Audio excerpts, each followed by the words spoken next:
thank you very much for coming. Before I give Blair the floor, I just wanted to let you guys know that this event is part of the Library Teen Virtual Convention, which is an annual convention for teens. So we actually have teens from Idaho, Pennsylvania, and New York that are getting on right now to join us and watch Blair talk about photography. So, that is awesome. Right? So Blair was super awesome about coming, and we had some teens that had an interest in photography, and Blair's coming to talk for them and for all of you. So thank you very much, Blair. Just so everybody in the audience here knows, there are hundreds of teens behind that camera watch us live streams. I might be exaggerating a few folks. So welcome. My name is Blair Koss. I'm the founder and the creator behind Rosie's Workshop. We are a fun home decor, lighting, and gift store. We are known for our camera lights. That's what caught Lauren's interest in me and asked me to give this talk. So we're going to talk about photography and technology of the mid-20th century, kind of where the little cameras that we carry in our phones today, the whole concepts originated, but in film. And we're going to talk and share a bit with you about the way technology has marched forward all along, and that there were real technical breakthroughs that enabled some really cool art that I'm going to share with you.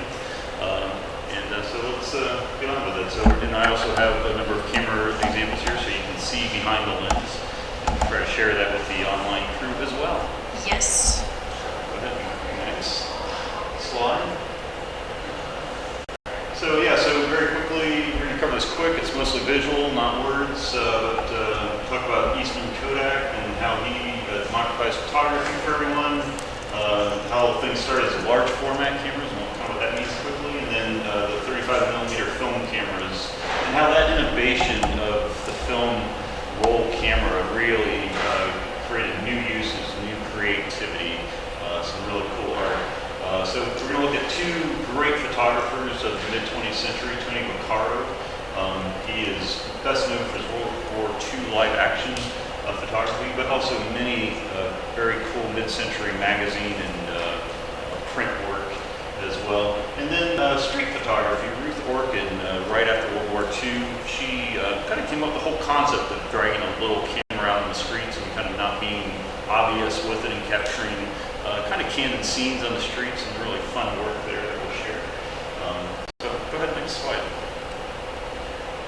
So my name is Blair Koss, as I said, and I actually have done some street photography. I'm not going to share a ton of it with you, but this was a really fun scene of a guy playing two guitars at the same time.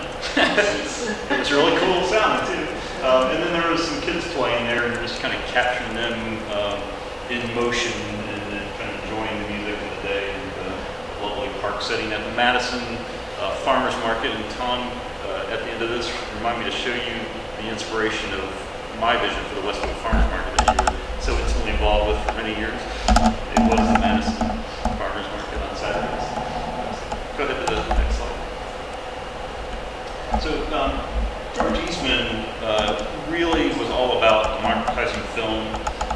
Some say it was because he could sell a lot more film if everybody could have the cameras, and that was absolutely true.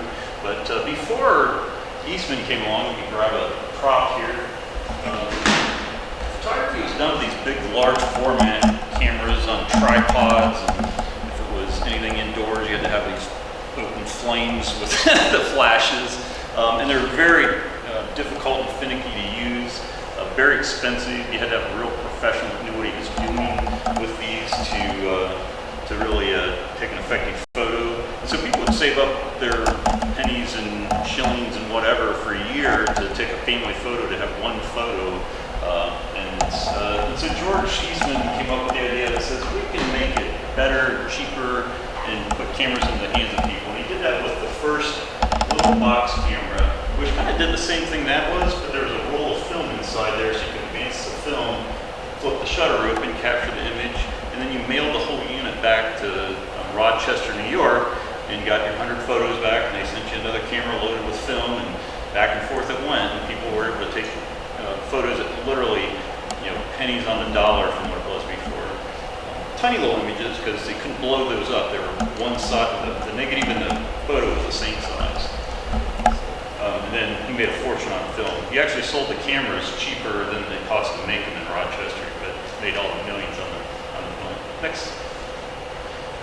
So these are examples of the newer ones that you'll see. Pretty much everywhere. You got, the goal is to get a camera into every household. Pretty much succeeded at that. I think every family kind of relates to seeing one of these in the family heirlooms along the way. Next slide. For the teens, the cameras, film cameras anyways, you brought light in through the lens, and then you have an aperture that makes it how much brightness exposure you're going to have. Then through the shutter that opens very briefly, different timing to hit the image onto the film, and then the negative is reversed so that when you then enlarge it, it becomes bright images again.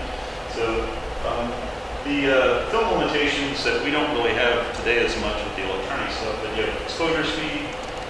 In the large format cameras I showed you, had one plate, and then you had this whole process of getting that plate out and the sleeved cover and put that away and load another one in very carefully so you don't expose it to light and set everything up and take the photo again. And, so then when the 35 millimeter came along, we were able to do rolls and get 24 or 36 images that you could actually blow up and have very professional photography. So that's my 30-second encore on film technology. Any questions so far? Not so far. Okay. Feel free to ask questions there online or in the audience. So large format. Yes, David? Are you interested in buying my Minox feed? No. He asks that every time I see you. And we do have a meeting in the front row, by the way. So the large format plate cameras, such as the one that was used by the press corps, the Crown graphic or the Speed graphic. The next slide. These are cameras that you could take a photo carefully, again, single plate, but the press corps used them a lot, and so you could blow them up into pretty large printouts, or they also were able to be exposed to the right type of paper for the newspaper to go to a printer on. And so these were used from the 1930s through the 1970s even, because of the way the newspaper print technology worked.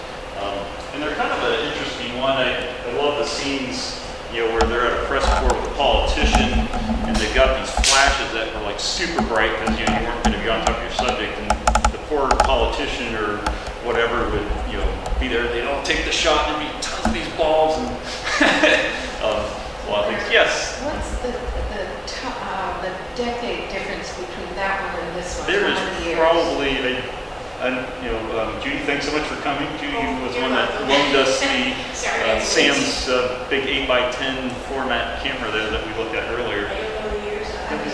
They would be, that style of camera would run anywhere from like the 1860s to the 1900s. Matthew Brady time. What's that? Matthew Brady time then, when Matthew Brady was shooting during the Civil War. Oh yeah. So Something like he's- the bigger, heavier than that, but a good version of it. Something like that. Yeah. Yeah. With a cloak over his head? Yes. Yes. So you can see there's a. Right. Actually, if you go after the talk, if you go and look through the back, you can actually see a ghost image if you're in the dark of a lighted scene. That's how they knew what they were imaging on. This one here, they had some viewfinding. This is again was probably late 20s to the 70s, and it just had the advantage of being able to blow up like the other plate cameras did. And so Joe Rosenthal actually shot the flag raising in Hiroshima long after the battle was over, after the original flag was, they staged it, I think you've seen the movies. But it's a super clean, clear image, very well done. Next slide. And you always had to have a tripod and this. Now here's a fun fact, especially for any Star Wars fans out there. Does anybody know what prop this was? This became part of for the Star Wars series in the 1970s. You got it right, Bonnie. The lightsaber. Oh my gosh. It's actually that's awesome. difficult. It's actually difficult.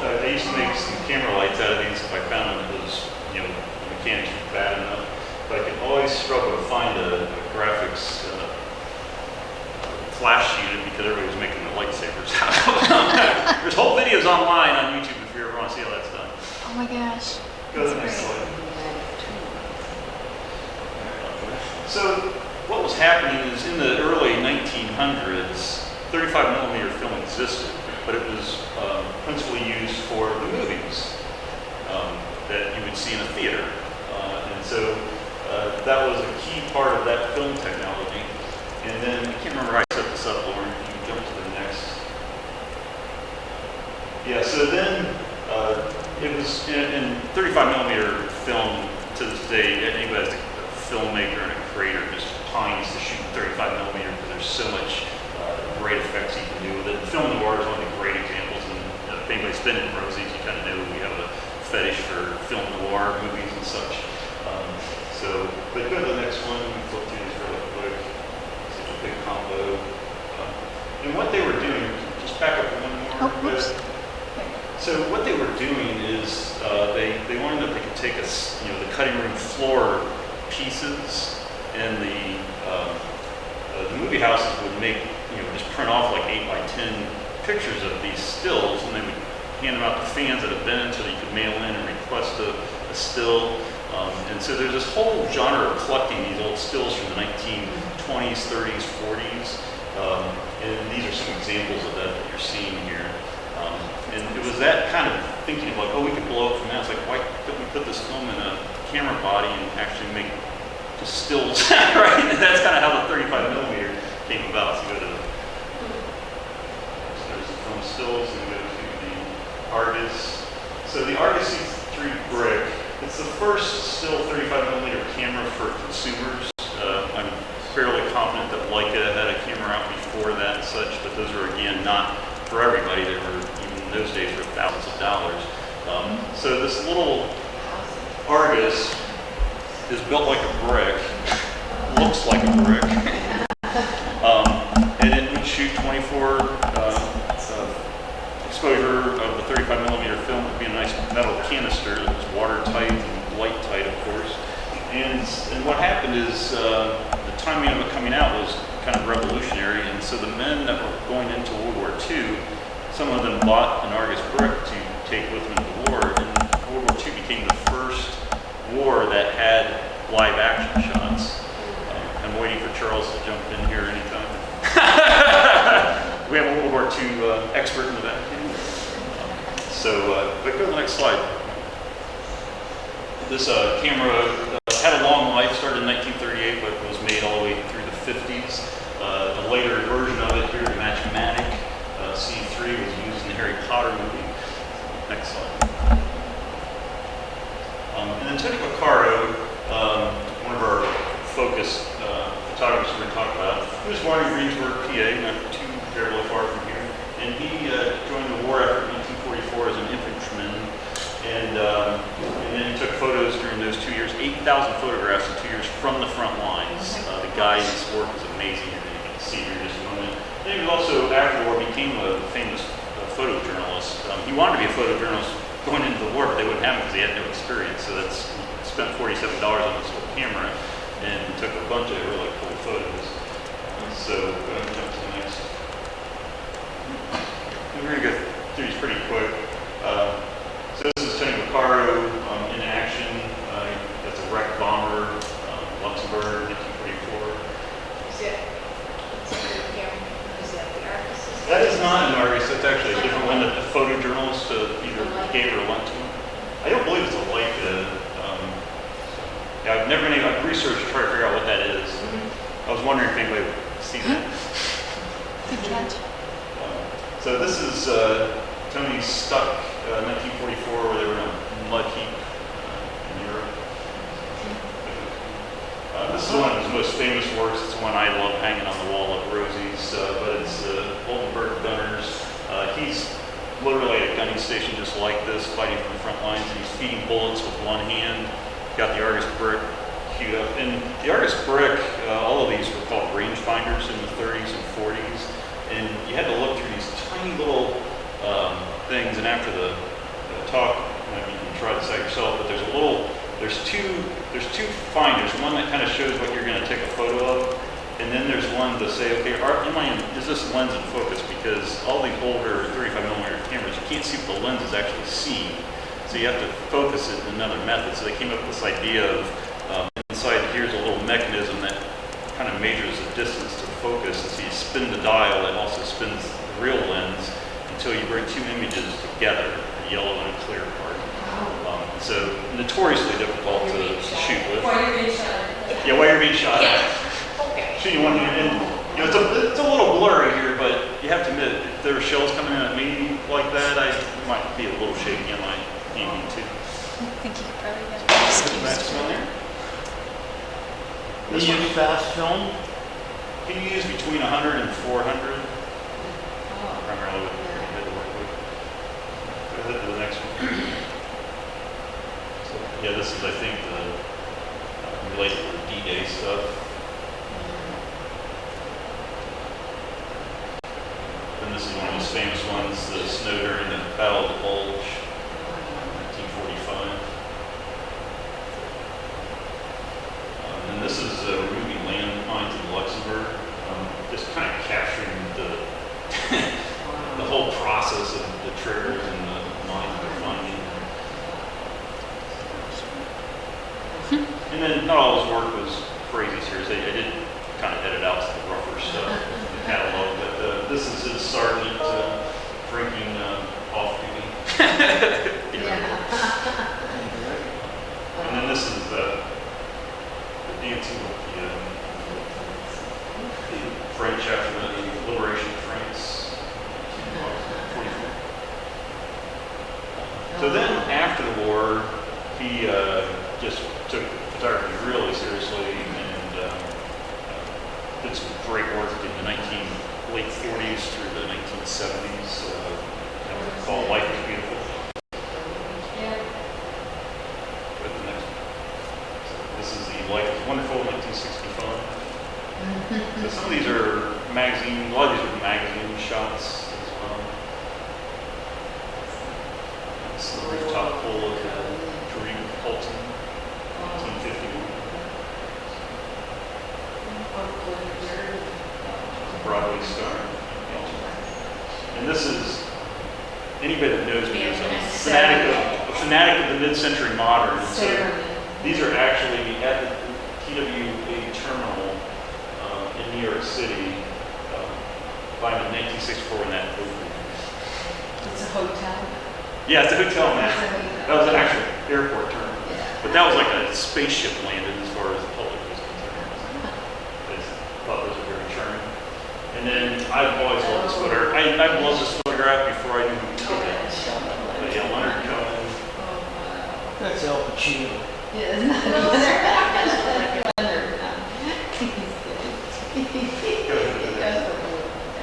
So, and then the way that photojournalists work with the magazines and the newspapers and stuff, they have these contact sheets. So you run off your rolls of film, expose them onto little 8 by 10 sheets of paper, and then the editors would mark them up and mark what image it was, and that would be how they decided what to actually use and enlarge and put into the magazine with a grease pencil. So there's a lot of these over here that Robert Popper from Chautauqua Institution gave me a couple years ago. I've always been looking for a good excuse to use them.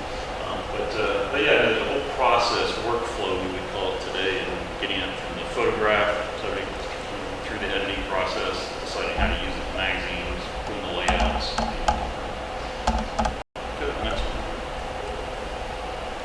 So Ruth Ortman, oh, how are we doing on time? I forgot to say. 6:20. 6:20, yeah, we're going to be plenty of time for Yeah. Q&A. So Ruth Ortman started doing photography right after the war in 1946. And this is a shot of both of her with the Kodak Retina. And that's the one camera that I actually don't have any bodies in my workshop right now for people to take. What is it? It's a Kodak Retina. Patina? Retina. I'll look at Like I say, I get them all the time. I just have to like be out. They're not rare. No, they're not rare. The one she's holding is probably rare. I don't do that. So she taught herself to shoot from around the chest level, so people didn't really see her holding a camera, and so she kept them wonderful images. This is a close-up of that lens. The key with this one is it had a really high quality glass in it for a prosumer rig that you could be out in the streets fairly small. I mean, it had quite the size of the rig of a Leica, and just 10th of the cost. So it made, again, photography approachable for people even like Ruth. And what I think is great about both Tony and Ruth is neither one were professionally trained photographers. They grabbed new technology and figured out how to use it in a creative, artistic way. And I think there's something special about that. Today to compete with the greats, you have to go to school and be mentored and spend tens and hundreds of thousands of dollars on glass and stuff. But because this type of photography was new, a couple $100 and they were in the game, and just changed the way that we think about art and photography in the 1940s and 50s. But let's look at some of her work here. This is a cute photo of her, again, with not a Kodak routine at this time. They shoot with different cameras, let's be honest with ourselves. I think there's some great things. So this was Victory in Europe Day, 1945, in New York City, I believe. And she was just kind of capturing the news, cameramen and stuff, getting ready for the parade, or during the parade. And then this is some stuff where she's just like on the streets, and she operated in Europe, New York City, all around. But just that scene of the boy turning around and playing with the glass and that kind of stuff. Two women having a drink, and that looks to be European to me. And this is her really iconic work that I have on my wall. Many people recognize this photo, but it's and when you research this, it's funny because the story is that these guys don't know anything, and she starts to model at the top of the block and come down.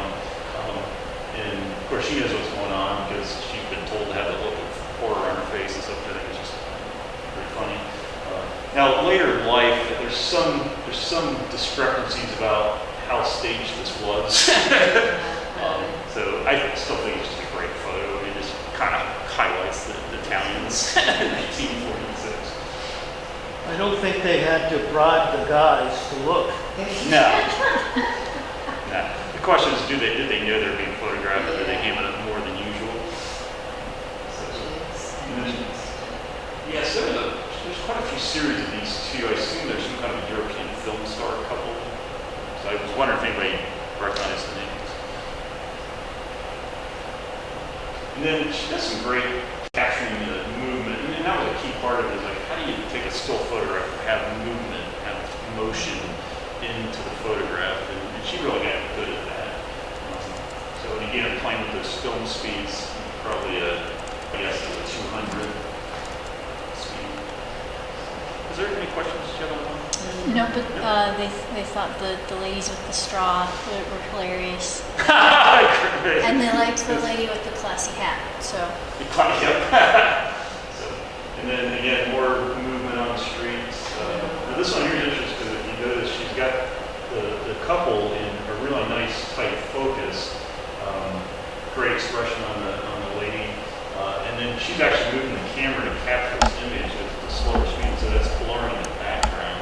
That's a new technique that just wasn't done before this era. That was a very special photo. What do you mean when you're taking photographs? You take people in the foreground and Yeah. you move the camera? Just slow, just so they stay tight, so they capture a nice crisp focus, right? And you go back. Yeah, When you look say back don't and move blur. the camera, it's blur the background. You're following the couple as you capture, and it's just going to point in the background. In addition to your f-stopping to tighten the focal field. Well, the frame is not square. Well, I'll be It's honest longer. with you. To make these fill the whole screen, I've chopped out like this blasphemy of photography. The photographers working 4x3 back then were in 16x9. So it wasn't like a video movie, there's multiple images that she would take. No, it's just one image. One image moving the camera. Yeah, But the it's- film was so slow, right? Yeah, it's a slower The camera speed. would stay open for a length of time. Instead of just slamming it. 20th of a second or something. So That sounds short, but photography, it's If you turn the camera a little bit, it would show something. crazy. Yeah, that would be nice. And again, two people in a little MG convertible moving along, she's like right on. Now again, there's some zoom going on here and stuff, but again, just fascinating work, life on the streets. And I think what's interesting, I think this 1946, 47 Europe, just after the war, people are giddy that the conflict is over and stuff. She really captures that. This is a teen favorite. This one, okay. It'll be out there on the drive. You can make it your Oh yeah, phone saver. phone screen. Or That's great. And then this is a cute little thing in New York City, the kids playing. Business. We were a little grittier in New York City than Europe, but wrapping up here. Yeah, so that was kind of the work I wanted to share with everybody. Just like say, I think it's really interesting, taking a look at film photography all the way through digital photography and how you just think, okay, there's now digital, and before that there was film. It's like, well, during the film days, every 10 years or so, we had some kind of a technical breakthrough, and that enabled some new use. Another great example we have in Rosie's is the John Glenn space camera. It was a Minolta Hymatic, released in 1961. It was the very first 35mm camera that had enough electric circuitry in there to set the light exposure based on the light that it's metering. Before then, all cameras would have like a light meter built in the 50s, and it would say, oh, you need to be at the level 5, and then you go to your little tiny dial and move it to 5, and now your light exposure is accurate. And so if you think about John Glenn going up in Friendship 7 in 1961, he was the first astronaut to orbit the Earth. So they rigged up this little Hymatic camera. He's in the big space suit, gloves, and so all you can do is press levers. So there's one lever for him to advance the film and another lever to shoot pull the shutter. And so he's up there in that little window. If you've ever seen Friendship 7 in Dayton or in the Air and Space Museum, he's got that little camera out there, and he takes the most beautiful curvature of the Earth photo. That's the famous Earth photo with some of that? The one that's Blue marble? not the blue marble. That was Apollo. And they also took photos of the Earth before with unmanned with the Hasselblads. But the first one that the humans stuck the camera out with a porthole took the photo. And so in Pittsburgh, I have a thing of it. There's a little version of this Bonnie in the store that shows that curvature of the Earth. And you'd reckon it was in like Time magazine when that happened and stuff. What's double it called? page I could spread. probably Google it and pull it up real quick. The photo. Oh, yeah, you can do that. What's it? Just, Do you know the title of it? I just think John Glenn curvature Earth photo, something like that. I'll pop it up pretty quick.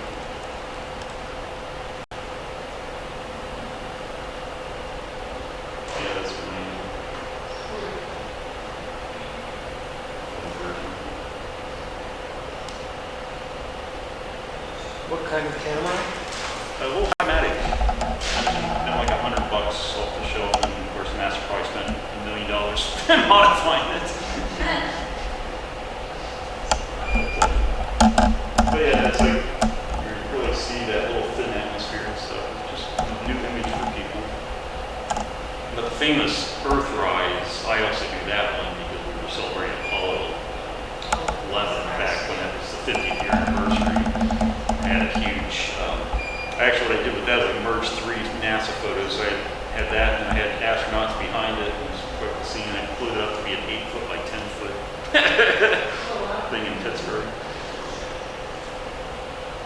Any other questions out there, Lauren? Guys, do you have any questions? They're just saying, ooh. Any other questions You here? said the Argus was the first camera?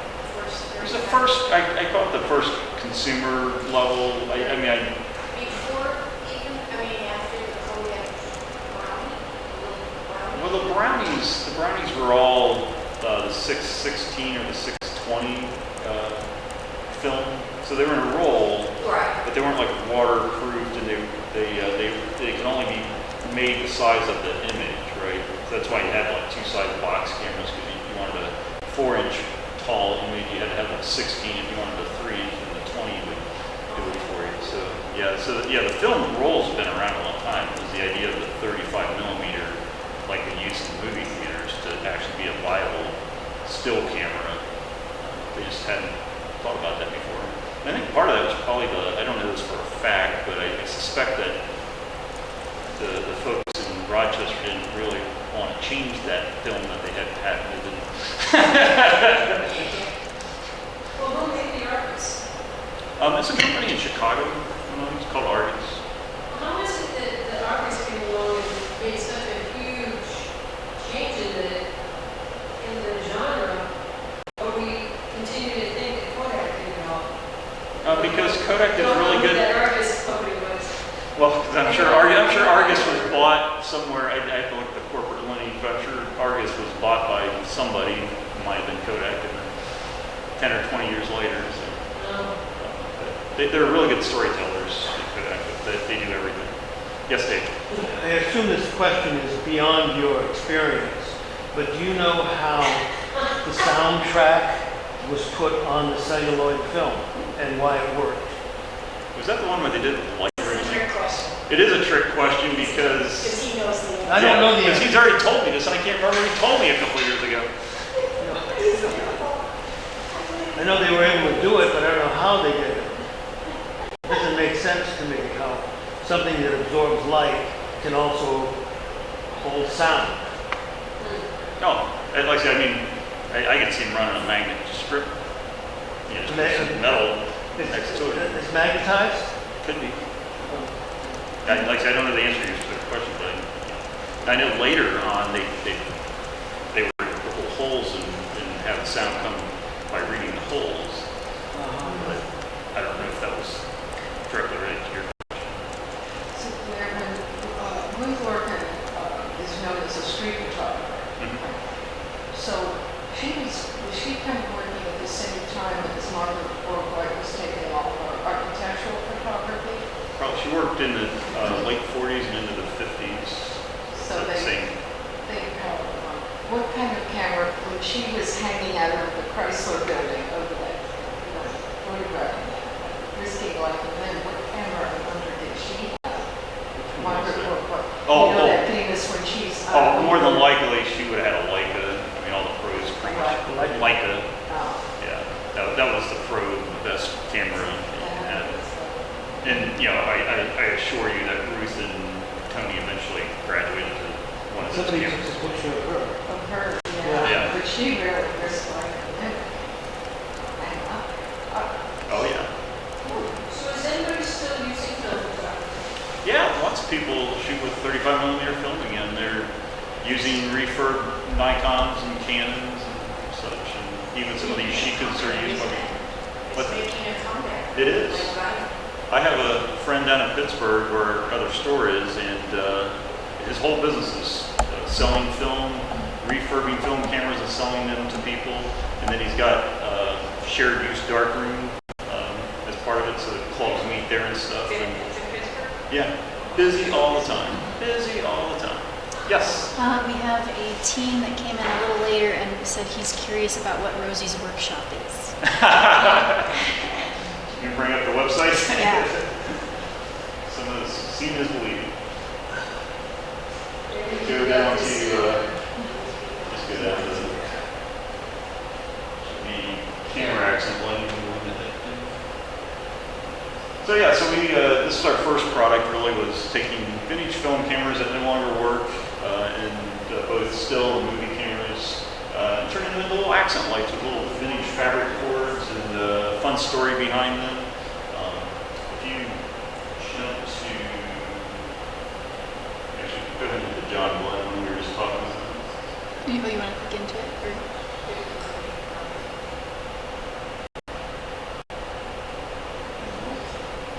So we talked about the cameras, that's the camera with the light kit on it, and then I think maybe the story behind it. They made an update to my website, I don't remember how it works. There was stories, I don't think those are linked up right. So the idea is that for each one of these camera lights, there's a story. You know, keep going, it might be on the bottom. Read the full story, there it is. So this then shows the face photograph.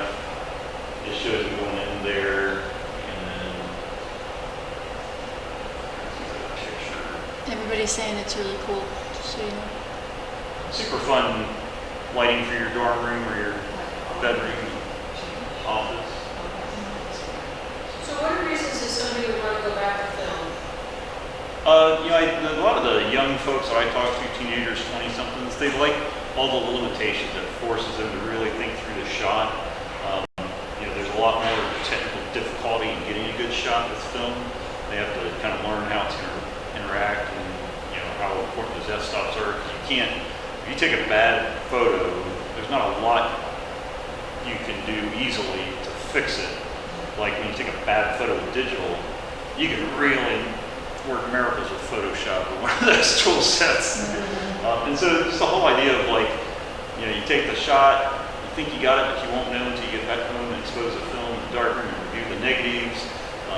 You won't really know until you get the thing into enlargement to create the photos. And it's just, they see the art, the importance of the artistry of shooting with film again. I think it's kind of interesting. I spend enough time with film in the dark room that I don't need to do it again.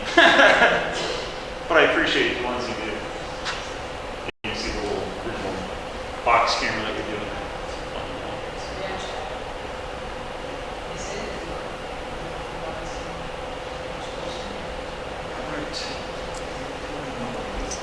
So the only other request from the teens is that you come up and show the cameras to the camera close up when you're ready. Do you want to throw the lights on? Or? Yes. This is great, Blair. This is really great. When are you going to do your next one? I don't know. I only had one day to prepare the whole thing because my schedule just didn't allow a lot of fussing with it. What about vintage lunchbox camera? You can be all over that, dude. Where I can remember in the late 60s and early 70s having this separate light meter. What's the advantage of that? If your camera didn't have a light meter built into it, then you'd have the little light meter by hand and you'd get the reading and then turn the dial to match And it. Minnock Speed has a light meter built right into the camera. Yep. Yeah, that was a cast me out at the time. How's this looking? It's right there. So this is the 8x10.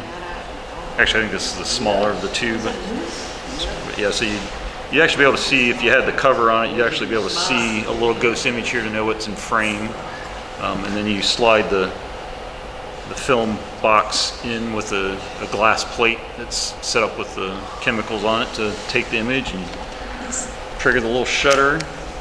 There.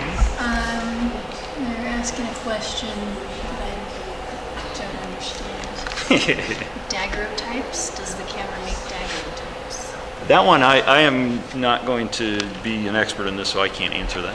Okay. And the owner of this camera, I don't think he's Don't not with drop us anymore. that. So, no. So. But yeah, I like somebody that's asking that kind of question. Asking the technical questions. Yeah.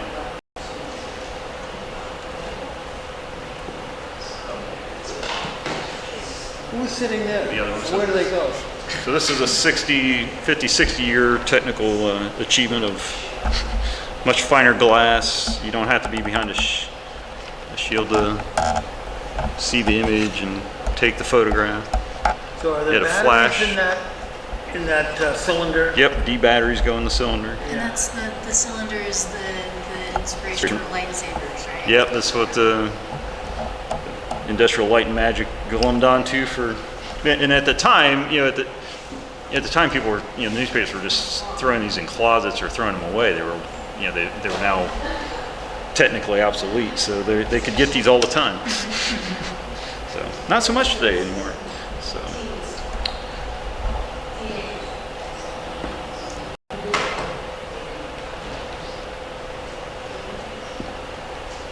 Here's a little Argus brick. I don't know if we'll be able to. Let's see, this is the little. You see the little gears turning the wheel. And then there's two viewfinders, one to see what's kind of in frame, The film, and then this one I don't think you can get the camera to do this. Yeah. the film is in here. Turn that. Yeah, yep. Almost. So just looking through the, yeah. Seeing the yellow? Yeah. Got it. Yeah. There you go. So that's how they focused back in those days. And then for those here, can they, Absolutely. you guys can handle the cameras if you like. Was that? He says you can handle the cameras if you like. Yes, we invite you to. And then this is not a camera that we highlight, although I think the one Ruth Orkin was holding, the one photo was like this. It's kind of this is a cheap version of some very expensive cameras, but you get to see a really nice viewfinder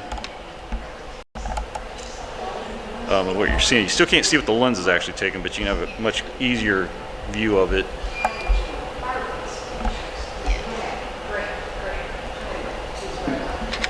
And then it also allowed the user to not have the camera in their eye, and so it was a much better way to take a portrait photograph of somebody because you could make eye contact with them. Yeah. Is that a Kodak? It is a Kodak.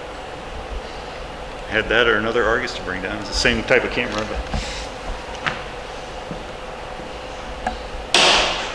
And then finally, starting to come into what some would see as the modern age, but a nice little Escada, which was a very fine camera from Europe in the 1950s, I believe. And this one you could actually see in the viewfinder kind of what the lens is actually seeing. That was a technical breakthrough to be able to put the mirror in there and have the shutter flip up and open when the mirror flips up. What's the name of it? That's the Escada. Most famously used in the, what's the one thriller movie with the bedroom window or whatever? He takes the photos and captures the murder. Yeah, Hitchcock. Yeah, it was a rear window, yep. So this was the first time that this was how they saw that two images coming together thing? Yeah, where you can actually see what the lens is going to capture onto the film. That was a big deal when that came out. So. And then it allowed, they put really nice glass in the lenses. The lenses were exchangeable. So you can kind of see the mirror in there. And then actually fight. You're saying that one is very fancy. And notoriously hard to see. Then the mirror disappeared. Oh, yeah. Should drop back in there. Yep, it did. Nice. So yeah, so this is starting to get into where the professionals got more serious, and this is where, again, you now had to have some serious training on how to use all these different apertures and f-stops and stuff on the lenses.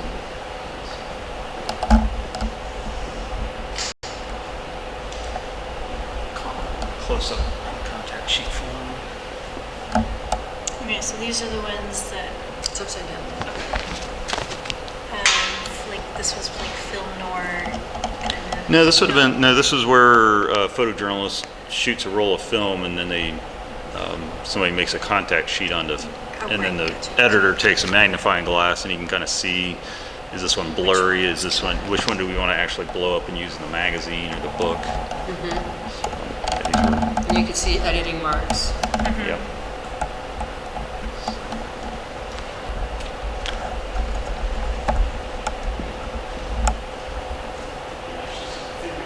I used to know how to, I was good at photography. Yeah, so then this is a blow up of one of those images from the contact sheet. Nice. This would be the next step to make sure they really want to use that image. Print a million copies. They pick one from the contact sheet, then they blow it up. Yep. That's nice.